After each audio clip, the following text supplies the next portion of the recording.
थोड़े दिन पहले मेरी किसी ने इंस्टाग्राम पे फेक आईडी बनाई और बहुत माइनर चेंज था स्पेलिंग में। डीपी भी सेम लगाई जो मेरे ओरिजिनल आईडी पे है और वो मेरी फैमिली फ्रेंड्स को मैसेजेस कर रहा है या कर रही है कि पैसे चाहिए, ये लिंक फॉलो करो। ये तो उसकी फ़ोटो यानी उसकी फ़ेस को यूज़ करके समवन क्रिएटेड न्यूड्स एंड जब उसने ये रिपोर्ट करने का ट्राई किया, मेरी एक फ्रेंड ने अपने बॉयफ्रेंड के साथ कुछ अपनी प्राइवेट पिक्चर्स शेयर की थी एंड उनका ब्रेकअप हो गया। So now he is threatening her कि मतलब वो चैट्स और पिक्चर्स उसकी फैमिली को दिखा देगा।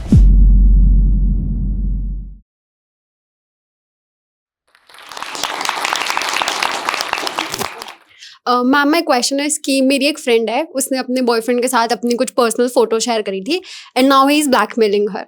तो वो पुलिस स्टेशन भी नहीं जा सकती क्योंकि वो अपनी फैमिली को इन्वॉल्व नहीं करना चाहती। तो इस सिचुएशन में वो कैसे डील करे और वो क्या करे? सबसे पहले जो इम्पोर्टेंट चीज़ है कि हमें अपनी प्राइवेट चीज़ें शेयर नहीं करनी चाहिए पब्लिक प्लेटफॉर्म पर या डिजिटल मीडिया पे कहीं भी जहाँ it can be kept for ever. दूसरी बात ये कि हमारा जो साइबर क्राइम पोर्टल है उसमें जाकर as anonymous she can file the complaint, she can register it. It is not important कि वो अपना नाम बताएं और उनसे ये कहिए कि वो वहाँ जाकर रजिस्टर करें, क्योंकि उसे वो रजिस्टर करके ट्रैक भी कर सकती हैं और अगर वो ट्रैक नहीं करना चाहें तो साइबर पुलिस या साइबर सेल के जो एम्प्लॉयज़ हैं they will get back to her without letting it spread outside. मेरा नाम महिमा है और मुझे एक क्वेश्चन था आपसे कि मेरा नंबर बहुत दिन से बंद होने के चलते जिससे मैं व्हाट्सएप चला रही थी वो नंबर किसी और को अलॉट हो गया। अभी he is using my identity और वो मेरा नाम यूज़ करके लोगों को परेशान कर रहे हैं। तो मैं इस केस में क्या कर सकती हूँ? आप उस नंबर से व्हाट्सएप अभी भी यूज़ कर रहे हैं किसी और को अलॉट होने के बाद? नहीं, you are not using it. पहले तो आप अपने व्हाट्सएप, अगर वो आपके सिस्टम पर अभी भी, बहुत बार ऐसा होता है कि सिर्फ मोबाइल में हम लोग व्हाट्सएप यूज़ नहीं करते हैं, उसे लिंक कर लेते हैं हमारे सिस्टम पर, कंप्यूटर, लैपटॉप, हर जगह। तो उसे आप लॉग आउट करिए हर डिवाइस से। दूसरा, आपका जो सर्विस प्रोवाइडर है उन्हें जाकर कंप्लेन करिए कि आपके नाम से वो व्हाट्सएप मिसयूज़ किया जा रहा है। एंड उसके बाद again it is very important कि आप इसे कहीं जाकर फाइल करिए, रजिस्टर करिए। साइबर पोर्टल, अगेन जैसे मैंने बताया, साइबर पोर्टल पे जाइएगा, वहाँ आप कंप्लेंट फाइल करिए और अगर आपको लग रहा है कि नहीं ये प्रोसेस बहुत लंबा है तो हेल्पलाइन नंबर्स हैं जो बहुत जल्दी एक्शन लेती हैं। विमेन हेल्पलाइन नंबर है, चाइल्ड हेल्पलाइन नंबर है और साइबर क्राइम हेल्पलाइन नंबर्स हैं and they are very much active. Please go on that and register your complaint. इसी में फॉलोअप मेरा क्वेश्चन है कि मैंने जब उनकी आइडेंटिटी पता करने की कोशिश की तो मुझे पता चलता है कि वो नाबालिग हैं, मतलब अंडर 18 है।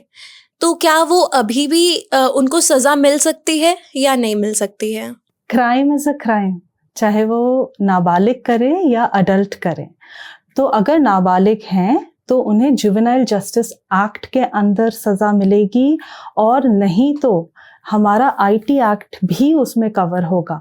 इट ऑल डिपेंड्स कि वो जो क्राइम कमिट कर रहे हैं उसकी इंटेंसिटी क्या है और उनका इंटेंट क्या है, उसके बेसिस पर उन्हें उनके एज अकॉर्डिंग और क्राइम अकॉर्डिंग सज़ा मिलेगी। Thank you. हेलो मैम, मेरा नाम आयुश्री है एंड अभी कुछ टाइम पहले मेरी एक फ्रेंड के साथ एक सीन हुआ था कि उसकी फ़ोटो यानी उसकी फ़ेस को यूज़ करके समवन क्रिएटेड न्यूड्स एंड जब उसने ये रिपोर्ट करने का ट्राई किया तो बिकॉज उस प्रोफाइल पे जिन्होंने यूज़ किया था उनके बहुत ज़्यादा अच्छे फॉलोअर्स थे, वो रिपोर्ट नहीं हो पा रहे, ब्लॉक नहीं हो पा रहा है, कुछ वो कर नहीं पा रही है। तो इस केस में क्या किया जा सकता है? एक टर्म होता है डिजिटल हाइजीन, ठीक है। डिजिटल हाइजीन मीन्स जो हम पर्सनल हाइजीन अपने एवरीडे लाइफ में यूज़ करते हैं, it is similar to digital hygiene. It is like जैसे आप अपना टूथब्रश, अपना टाल किसी और के साथ शेयर नहीं करते हैं, वैसे ही आपको अपने प्राइवेट इंफॉर्मेशन, पर्सनल इंफॉर्मेशन किसी से शेयर नहीं करनी चाहिए। जैसे आपकी आईडी, पासवर्ड्स, ये सारी चीज़ें, these are very personal things to you, जिसे आप लिटरली अगर पॉसिबल हो तो बैंक लॉकर्स में लॉक करके रखें। लेकिन by any chance if somebody, जैसे आपकी फ्रेंड के साथ हुआ, अगर कोई फोटो कहीं से उठा लेता है और न्यूड्स क्रिएट कर लेता है, तो पहले तो जिस सोशल मीडिया ऐप पे है, हर सोशल मीडिया ऐप पे एक हेल्प डेस्क होता है, हेल्प सेंटर होता है, वहां जाकर आप रिपोर्ट करिए। जैसे Facebook, Instagram, Twitter, and it is not necessary कि वो एक बार में रिपोर्ट करने के बाद आप आंखें बंद कर लीजिए कि अब तो हट जाएगा, मेरा काम हो गया, ऐसा नहीं होता है। तो मल्टीपल टाइम्स हो सकता है आपको जाके रिपोर्ट करना पड़े। दूसरी बात, this comes under right of privacy which is are article 21, right to life में आता है। ये कॉन्स्टिट्यूशनल एक्ट है और ये उसके अंदर कवर होता है। तो आप इसके लिए रिट पिटिशन भी फाइल कर सकते हैं। आप किसी साइबर लॉयर के पास जाइए, उनसे बात करिए, एंड अगेन आप साइबर क्राइम पोर्टल पे जाकर इसे रजिस्टर करिए। हेलो मैम, मेरा नाम शिवानी है। एक दिन ऐसे ही इंटरनेट सर्फ करते हुए मैंने एक रैंडम ई-कॉमर्स साइट से एक एक्सपेंसिव इलेक्ट्रॉनिक डिवाइस ऑर्डर कर लिया। उस पर डिस्काउंट काफ़ी अच्छा था, इसलिए मैंने ऑर्डर किया और उन्होंने डिफेक्टिव पीस दे दिया। उसमें no return and no exchange policy थी। तो इसमें मुझे साइट की ऑथेंटिसिटी कैसे पता चलेगी और जो मेरे पैसे वापस नहीं आएंगे अब, वो उसके लिए मैं क्या कर सकती हूँ, क्या ध्यान में रखना चाहिए मेरे को, क्योंकि पैसे तो अब वापस आएंगे नहीं। तो ऑर्डर करने से पहले क्या चीज़ें देखनी चाहिए? आप किसी भी वेबसाइट पर जब जाइए, आपको वेबसाइट को चेक करना चाहिए कि वो सिक्योर्ड है कि नहीं। ये आपको तब पता चलेगा। सबसे पहले बेसिक चीज़ है स्पेलिंग। जैसे बहुत सारी फेक वेबसाइट्स होती हैं। अभी रिसेंटली, इनफैक्ट कल परसों की बात है, मैं साइट पे थी और मतलब मैं अपनी सिस्टम पे थी, मैं काम कर रही थी और अचानक से मेरे सामने फ्लैश किया कि बोट जो स्पीकर्स वगैरह बनाते हैं, तो बोट के स्पीकर्स 200-400 रुपीज़ में, हेडफोन्स ये सब ऐसे अवेलेबल हैं। एंड मेरे घर में ऑलमोस्ट पार्टी होने लगी। My kids were very happy कि अब तो ये हमारे घर ही आने वाला है। लेकिन अगर आपका वो, आप जिस वेबसाइट पर हैं, अगर वो HTTPS नहीं है, वो सिक्योर्ड नहीं है, उस पर लॉक नहीं बना, lock is the symbol of encryption. अगर लॉक नहीं बना हुआ है, वो सिक्योर्ड नहीं है। स्पेलिंग चेक करिए, हो सकता है जो बोट मैं देख रही थी वो BOTE था, राइट? तो आपको स्पेलिंग में अगर थोड़ा सा भी एरर है, जैसे डुप्लीकेट प्रोडक्ट्स जो यहाँ हमारे यहाँ काफ़ी मिलते थे, नाइकी के शूज़ आप खरीद लो, वो NIEK हो जाता था, कभी NIKES हो जाता था, लेकिन वो रहता डुप्लीकेट ही था। It is similar. हमारा डिजिटल वर्ल्ड जो है, हमारे फिजिकल वर्ल्ड से डिफरेंट नहीं है ज़्यादा। बस आपको थोड़ा विजिलेंट रहना पड़ेगा कि वो डिफरेंस आप आइडेंटिफाई कर पाएँ। आपके साथ जो हुआ, पहले तो कंज्यूमर प्रोटेक्शन एक्ट 2019 के हिसाब से कोई भी दुकानदार या कोई भी ऑनलाइन स्टोर बिना नो रिफंड या नो एक्सचेंज पॉलिसी के सामान नहीं बेच सकता है। वो पॉलिसी होनी चाहिए। क्या आपने वो पॉलिसीज पढ़ी या आपने बस सामान खरीद लिया? यस, हम लोग अक्सर ये करते हैं कि हम लोग पॉलिसी पढ़ते नहीं हैं। हमारे सामने जो भी रहता है हम आई अग्री करके लालच में पड़ जाते हैं। प्लीज एक्सेप्ट दिस कि there is nothing that comes for free in this world. अगर कोई चीज 70% 75% ऑफ पे मिल रही है तो obviously there has to be some catch. वो ऐसे ही सस्ती नहीं मिल रही है। पॉलिसीज पढ़िए, उसे आइडेंटिफाई करिए। अगर no refund no exchange policy है, फिर भी आप उस वेबसाइट के ग्रीवेंस सेल में जाइए, वहाँ आप मेल करिए, फ़ोन मत करिए, क्योंकि मेल करने से वो डॉक्यूमेंट आपके पास रहेगा। फ़ोन पर आप क्या बात कर रहे हो वो आपके पास नहीं रहता है। तो आप मेल करिए और उस मेल को अपने पास रखिए। उसके बाद आप कंज्यूमर प्रोटेक्शन एक्ट के हिसाब से आप एक किसी लॉयर से मिलिए या फाइल करिए अपनी कंप्लेंट और उस पर देखिए क्या एक्शन होता है। I think there still scope, हो सकता है आपके पैसे आपको वापस मिल जाए। Thank you ma'am. Hello ma'am, मेरा नाम ज्योत्सना है। सो थोड़े टाइम पहले मेरी एक फ्रेंड ने अपने बॉयफ्रेंड के साथ कुछ अपनी प्राइवेट पिक्चर्स शेयर की थी एंड उनका ब्रेकअप हो गया। So now he is threatening her कि मतलब वो चैट्स और पिक्चर्स उसकी फैमिली को दिखा देगा। तो she is very scared and she is not sure कि उसे क्या करना चाहिए। So what should she do?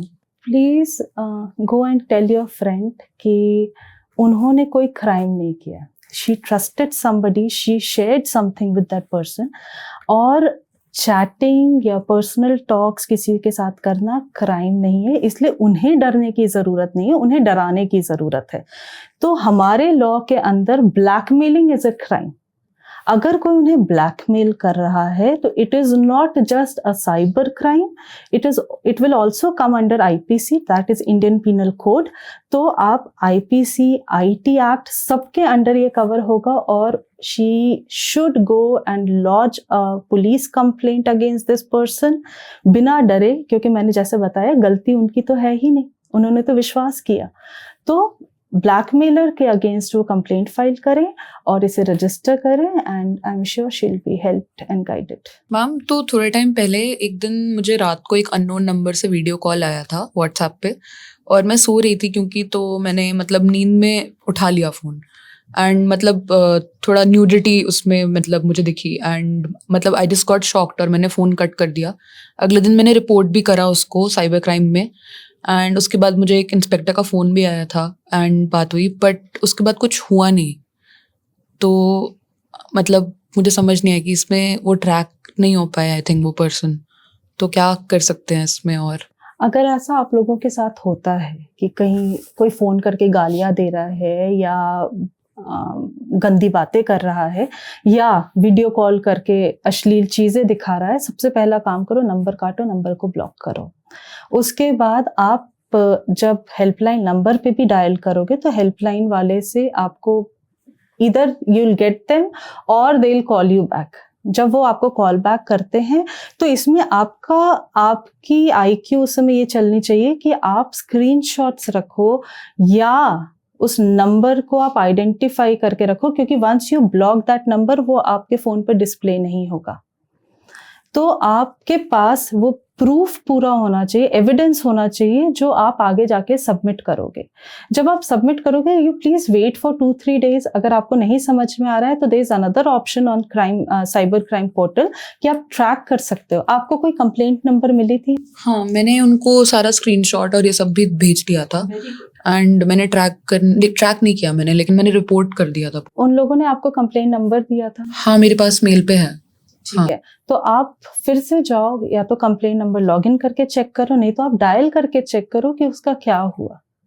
They will answer you and trust me, they are very helpful. Okay, I will do that. Thank you ma'am. Hi ma'am, my name is Medha. Ma'am, मैं एक middle class family से आती हूँ, तो videos जैसे आजकल social media sites पे हम सब अपनी वीडियोस डालते हैं, तो पर एक मेरी प्राइवेट वीडियो है वो वायरल हो गई है। तो फिर उसको अगर मैं रोकना चाहती हूँ, like I want to stop it from getting viral, और फैले वो ना फैले और वो वापस आ जाए, वो बंद हो जाए उसका वायरल होना, तो उसके लिए मैं क्या करूँ? मैं साइबर क्राइम में कहाँ, साइबर सेल में जाऊँ या क्या करूँ? और हाँ, मेरे पास ज़्यादा पैसे नहीं है, तो क्या करना चाहिए मुझे? कुछ भी आप लोग अगर अपलोड करते हो सोशल मीडिया पर तो आप प्लीज़ उसकी प्राइवेसी सेटिंग्स पहले चेक करो, क्योंकि once the damage is done उसे फिर मतलब वापस कर, जितने लोगों ने देख लिया उनके मेमोरी से हम इरेज नहीं कर सकते हैं। ये हो सकता है कि आपके अकाउंट से उससे हटा दें या डिलीट कर दें, फिर वो बाकी लोगों को ना दिखे। तो please be very conscious about the privacy settings of any of the apps, चाहे वो आपका सोशल मीडिया हो या व्हाट्सएप स्टेटस हो। व्हाट्सएप स्टेटस में भी क्या होता है, I will come back to your question. WhatsApp status में भी क्या होता है, हमारे व्हाट्सएप में हमारा धोबी भी होता है, हमारा सिक्योरिटी गार्ड भी होता है, हमारा ऑफिस कलीग भी होता है, हमारी रूममेट भी होती है, and everybody is watching the same status, right? तो आप प्लीज़ जब भी कोई स्टेटस डालो जिसे आपको सबको नहीं दिखाना है, तो आप प्राइवेसी सेटिंग्स चेक करो और उस हिसाब से उसे डालो। दूसरी बात कि क्राइम रिपोर्ट करने के लिए, चाहे वो फिजिकल वर्ल्ड में हो या डिजिटल वर्ल्ड में हो, पैसे नहीं लगते हैं। तो पैसे हैं नहीं हैं वो बात की क्वेश्चन है, unless you hire a lawyer जिन्हें आपको पैसे देने हैं। तो जब तक ये, और हेल्पलाइन नंबर्स में भी डायल करने पे आपके अकाउंट से पैसे नहीं कटते हैं। They are all free numbers, तो आप आराम से इसे रिपोर्ट कर सकते हो। और अभी भी आप जाकर उस प्राइवेसी सेटिंग को चेक करो, अगर आपका वो प्राइवेट अकाउंट नहीं है तो उसे प्राइवेट अकाउंट करो, उसे लॉक करो। And I say this to everybody, 2-वे ऑथेंटिकेशन होता है, वो ज़रूर इम्प्लीमेंट करो, क्योंकि उससे क्या होगा कि आपके फ़ोन, आपके आईडीज़, ईमेल आईडीज़, ये सारी चीज़ें सिक्योर्ड है। नहीं तो you'll end up in causing damage to yourself. उसको पता रहता है कि मैं एग्जैक्टली किस लोकेशन पे हूँ और किसके साथ हूँ, तो ये कैसे हो रहा है? क्योंकि मैंने उसे हर सोशल मीडिया अकाउंट से ब्लॉक कर दिया है, मतलब नंबर भी ब्लॉक कर दिए हैं, बट फिर भी उसको लोकेशन पता रहती है। दिस इज़ वेरी स्ट्रेंज कि अगर आपने गूगल मैप हिस्ट्री भी बंद कर दी है और आपने कभी ये उनसे शेयर की थी? नहीं, मैंने नहीं की। कभी शेयर भी नहीं किया नहीं। आपने, और अब आपने उसे बंद भी कर दिया, आपने हर जगह से ब्लॉक भी कर दिया है। फिर भी इफ ही और शी इज अवेयर कि आप कहाँ हो, क्या कर रहे हो, किसके साथ हो, तो इसका मतलब ये है कि इधर that person is spying on you, और या फिर आपके फ़ोन में उन्होंने कोई ऐप ऐसा डाल के रखा है जिससे आप ट्रैक हो रहे हो।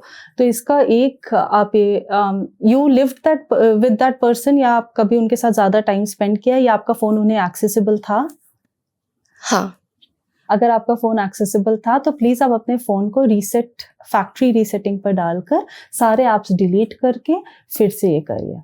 दूसरी अनदर इम्पॉर्टेंट थिंग इज़ कि हम लोग यूजुअली क्या करते हैं ना, हम अपना जितना डेटा रहता है या जो कुछ भी रहता है हम फ़ोन या सिम पर सेव करते हैं। आप लोग प्लीज़ फ़ोन या सिम पर सेव ना करें, उसे क्लाउड स्टोरेज में डालें। जैसे क्लाउड स्टोरेज अलग अलग कंपनीज प्रोवाइड करती है, गूगल का है, वन ड्राइव का है, तो क्लाउड स्टोरेज पे सेव करिए अपने data, so that it is not easily available to people. Thank you ma'am. Ma'am मेरा आपसे ये क्वेश्चन है कि अगर मतलब सेक्सटिंग करते हैं तो उसकी क्या लिमिट होती है एक गर्ल के लिए या एक बॉय के लिए, कि वो किस लेवल तक मतलब करे? क्योंकि ये चीज़ का बहुत ज़्यादा डर रहता है, एक मतलब करते वक्त भी एक मन में डर रहता है कि करना भी है या नहीं करना है, वो एक बैक ऑफ द थॉट रहती है, और उसके बाद करके कहीं लोग रेग्रेट भी करते हैं उस चीज़ को। तो ये सारी चीज़ें मतलब कैसे इसको हम किस लेवल तक करें और क्या है? Sexting so far if it is mutual, अगर दोनों लोग कन्वर्स कर रहे हैं then it is not a crime, ठीक है। दूसरा, आपके बैकग्राउंड, आपकी अपब्रिंगिंग, आपके to dos and not to dos में वो कितनी हद तक फिट बैठता है, that is completely a personal choice and a personal decision. Second thing is again as I had mentioned earlier, कोई भी प्राइवेट कंटेंट या कोई भी डॉक्यूमेंटेशन अगर आप किसी को लिख कर दे रहे हैं, अनलेस वो आपके पेरेंट्स हैं या आपके ओन सिबलिंग्स हैं या somebody very close to you, वो आपके लिए खतरा है, क्योंकि वो कभी भी पलट के आपके पीछे आ सकता है। जैसा अभी हमने एक केस सुना कि किसी की फ्रेंड के साथ ऐसा हुआ था and the boy was blackmailing. So again you need to understand the amount of trust you can put on the other person. अगर लॉज के हिसाब से देखें तो सेक्सटिंग कहीं भी एज अ क्राइम मेंशन्ड नहीं है, लेकिन आपको क्या शेयर करना है, जैसे मैंने बोला डिजिटल हाइजीन मेंटेन करनी है। अब आप किसी से आज मिले हो, कल आप बात कर रहे हो, देयर आर मेनी ऐप्स जहां आप अननोन लोगों से बात करते हो और वहां वो बात हो सकता है you are in that moment where you feel like sharing few things with the other person, but again you should always maintain this, that in the initial days, unless वो ट्रस्ट डेवलप हो या आपके पास उस सामने वाले बंदे की पूरी जोग्राफी ना पता हो, हु इज़ ही और हु इज़ शी, कहाँ का है, क्या आइडेंटिटी है, तब तक please just have some resistance. सब कुछ प्राइवेसी अपनी मेंटेन करते हुए चीज़ें शेयर करें, एंड दैट विल हेल्प।